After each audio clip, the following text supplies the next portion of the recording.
இனிமே கண்ணை மூடிட்டு கடலை எண்ணெய் வாங்கலாம். ஏன்னா மந்த்ரா கடலை எண்ணெய் இதயத்தின் தயாரிப்பு. இந்திரா தலைமையிலான காங்கிரஸ் ஆட்சி காலத்தின் போது கச்சத்தீவு இலங்கை வசம் போனது. இதற்கு முழுக்க முழுக்க காங்கிரசும் திமுகவும் தான் காரணம் என்று ஆதாரத்துடன் பாஜக குற்றம் சாட்டி வருகிறது. அப்போது என்னவெல்லாம் நடந்தது என்ற தகவல்களை வெளியுறவு அமைச்சகத்திடமிருந்து RTI மூலம் அதிகாரப்பூர்வமாக அண்ணாமலை பெற்றார்.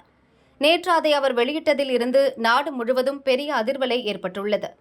பிரதமர் மோடி, உள்துறை அமைச்சர் அமித்ஷா, வெளியுறவு அமைச்சர் ஜெய்சங்கர் உட்பட அனைத்து முக்கிய தலைவர்களும் இது தொடர்பாக தடாலடியாக பேசி வருகின்றனர்.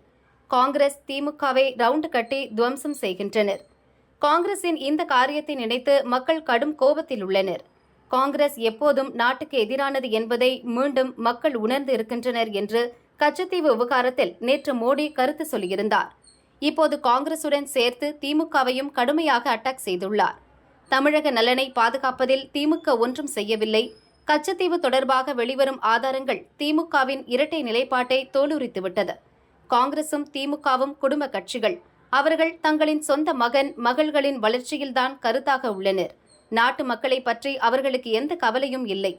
கச்சத்தீவு விவகாரத்தில் காங்கிரஸ் திமுக செய்த அடாவடித்தனம் ஏழை மீனவர்கள், அப்பாவி மீனவ பெண்களை கடுமையாக பாதித்துள்ளது என்று மோடி சொன்னார். கச்சத்தீவு விவகாரத்தை பாஜக அரசு தீவிரமாக கையில் எடுத்திருப்பது காங்கிரஸ் திமுகவுக்கு அதிர்ச்சியை ஏற்படுத்தியுள்ளது.